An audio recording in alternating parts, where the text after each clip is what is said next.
Thank you for joining us with Ask a Historian. I'm Matthew Wilkinson, historian with Heritage Mississauga, and each week we invite you to send in your questions and we'll explore the fascinating stories of the city of Mississauga together. Like, subscribe, and follow us and stay up to date on all the heritage happenings with Heritage Mississauga. Joining us this week for Ask a Historian is Tracy Oliveira, the collections assistant with the Museums of Mississauga, and we're going to explore a fascinating anniversary, a beloved heritage landmark that is a core part of the Museums of Mississauga site at the Bradley Museum Complex. It is celebrating an anniversary this year, and that is the Anchorage. So, Tracy, thank you for joining us this week. Thank you for having me. So, this is, I will admit, in terms of anniversaries, this one escaped my attention when you first reached out to me. I had to do the math on my fingers and try to figure out what anniversary. And so we do have an anniversary, a 30-year anniversary here in 2022 for the Anchorage. Although the Anchorage itself is a much older building than that. So can you tell us about the anniversary and what it is we're celebrating here in 2022? Yes, so 30 years ago, the Anchorage building officially opened at the Bradley Museum site. And, you know, the Anchorage has an important shared history between Museums of Mississauga and, of course, Heritage Mississauga. So it officially opened on June 21st, 1992, which was the 25th anniversary of the opening of the Bradley House. So this building was important because it provided an opportunity to expand programming activities for the Bradley Museum complex. It was garnered as the first year-round museum for Mississauga. So it was just an exciting time of expansion for the Bradley Museum because previously we had the drive shed and the barn installed at the site. But of course, the building is older than 30 years. We know that. It has a remarkable story, a remarkable history. Can you step back, prior to that 30 years ago, the building was had a long history in another location, was moved there. Can you tell us about the history of the building itself and where the name comes from? Yes. So the Anchorage building was originally located at the Lakeshore and Southdown Rd, and it's dated to the 1830s. It's a Regency Style cottage, and it was owned by British Naval Commander Officer John Skynner, who retired here to Upper Canada in his late 70s, and we believe that he named the home the Anchorage because when he came on site, he says, "Here I will rest. This is my Anchorage." I love that tale. Yeah. Anyway, sorry. Now, there is also another story associated. There's another lesser known story of why the home was called the Anchorage, and that was because there's speculation or there's stories around that the Jarvis family owned the home and the property, and there was a sandbar located where they would anchor merchant vessels that were traveling between York and Niagara. So an actual physical Anchorage rather than the building itself. But still, a remarkable story. You think of where the building, this building once overlooked Lake Ontario, and of course, a beloved landmark that was able to be saved. But it's had a long history. It's had this is we view it today as in the museum context and an exhibit space and office gallery and the like. But can you tell us, it's been a home. Can you tell us about some of the families that lived in this building other than the Skinners? Yeah, so there are, like you said, there's a number of families that lived at the home. We don't know some details or histories of some of the families, but we do know there was the Hanning family that lived there, and then the last residential owner was Jim Davidson's. Now, the Hannings, Lucy Ray Hanning and George Forrester Hanning, were originally from Toronto, and they lived in the home during the first half of the 20th century. And Lucy, she was actually a member of the Clarkson Lorne Park Women's Institute, and she actually served as their president in the 1920s. Okay. So you can picture maybe lawn parties and meetings being held there from the House of the President. It's kind of a neat tie-in.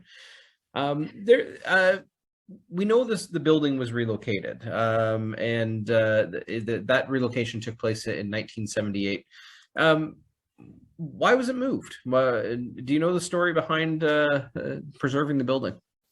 Yeah, so it was owned by the National Sewer Pipe Company, Ryland New and his family, and they actually used it for executive offices and then later to store pipes. But then they didn't see any value using the home, so they actually wanted to donate the home, and the community just wanted to preserve it because it was an interesting, old home in the area, their opportunity, and they wanted to have the opportunity to preserve it and move it to the Bradley Museum site complex. Right. I know we have those iconic pictures of the house en route, I guess, or being delivered to Bradley. It's hard to picture, the moving of a house. I've seen it a few times, but always a fascinating undertaking of this physical moving of a building. So we have the 1978. The building is on site, but then there was a long period of time and a restoration campaign that took place to ultimately lead to the reopening in 1992, or the formal opening in 92. Can you tell us about the restoration campaign? Yeah, so the Anchorage exterior was first, the work on Anchorage exterior was first done just to stabilize it, to provide a new foundation and to make sure it's protected from the exterior elements. Fundraising initiatives were taken on to help raise funds to restore the home. One of them included the sale of a limited edition watercolor print by Canadian artist Art B. Kunanen. The original watercolor painting is actually in our museum collection. Okay. Donors were also recognized through a donor tile campaign. So depending on the money they donated, they were able to get a special tile with their name on it. It's actually on display at the Anchorage. I said inside the front office, you can see that today, right in the backdrop. Yeah. Yes. So so this really was a community project. I mean, obviously there were steps involved. The architects involved, Chris Borgel was part of that, and this whole step-by-step process, the exterior, the interior. I mean, it was a slow process as we know, between starting and ultimately the opening of the museum itself. But when it opened, I mean, this was a big moment for not only the museum, but the city of Mississauga as well. But you feature right off the bat there exhibit spaces within the building. And I know that there's been some significant highlights over the years in terms of just the things that people have seen in the building. Can you walk us through kind of that opening in 1992 and some of the significant highlights that the Anchorage has been home to over these 30 years? Yeah, so one of the big events is actually tied to a fundraising project. Was between April and May, the Anchorage building hosted a designer showcase where they invited 10 local designers to recreate a room in the home and to reflect how they thought it would have looked during the 1830s. That would have been a really cool thing to witness as well. Now, what about some of the exhibit highlights? Like I know there's a regular cycle through, and I certainly don't want to go through everything that's happened in 30 years. But some of the highlights that really put kind of the museums and the Anchorage in particular on the map in terms of the cultural identity of the city. Are there things that jump out at you? I'm assuming you've gone through the records and not only that, but been participated in a lot of them as well, but kind of things that jump out at you as significant things that have happened with the Anchorage. Yeah, so the Anchorage has seen a lot of interesting activities and happenings throughout the years.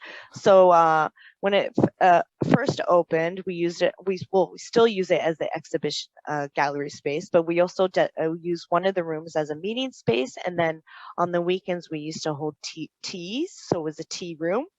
Then the Friends of the Museum have actually hosted their fundraising gala there every February. Yeah, so the Anchorage galleries had the opportunity to invite guest curators to host their projects on site.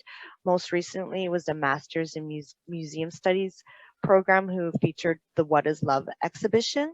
And then last year we had the inaugural one, which was the Lengths We Go exhibition. And like you say, over time, there's been just a whole wide breadth of exhibits that have taken place there, and both from outside organizations and guest curators to your in-house exhibits. Always a remarkable way of exploring the stories of our local history. Looking forward, what's coming next for the Anchorage? Yeah, so in opening July 7th, we're going to have a traveling exhibition called To What Degree? A partnership between the Government of Canada and Canadian Geographic, a photography and text exhibition touching on the stories of climate change. Oh, wow. That sounds fascinating, actually. So it's called To What Degree? Yeah. And when does that run again? July 7th to... It opens July 7th and it runs until September 11th. Oh, fantastic. So again, we encourage anyone to come out, not only to visit the museums in Mississauga, and well worth the visit, whether it's Benares or Bradley. I can't pitch that enough to anyone watching this program. Come, even if you've gone before, go again. These are gems within our city.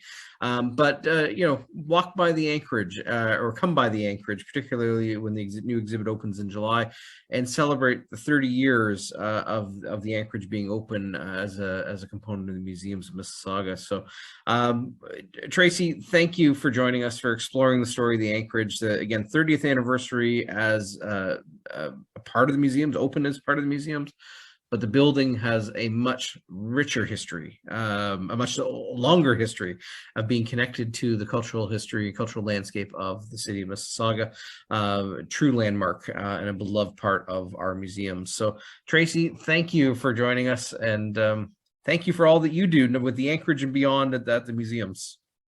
Thank you, Matthew. Absolute pleasure. And for everyone joining us, thank you for tuning in to Ask a Historian. Remember to send in your questions. We'll explore different chapters of our city's story each and every week here at Ask a Historian. Like, subscribe, and follow us and stay up to date on all the heritage happenings. We'll have the links below to tie into the museums of Mississauga and the programming that they're offering. And again, can't recommend enough. Come out to the museums and explore Benares Historic House and the Bradley Museum Complex. Always worth a visit. And we will see you next week on Ask a Historian.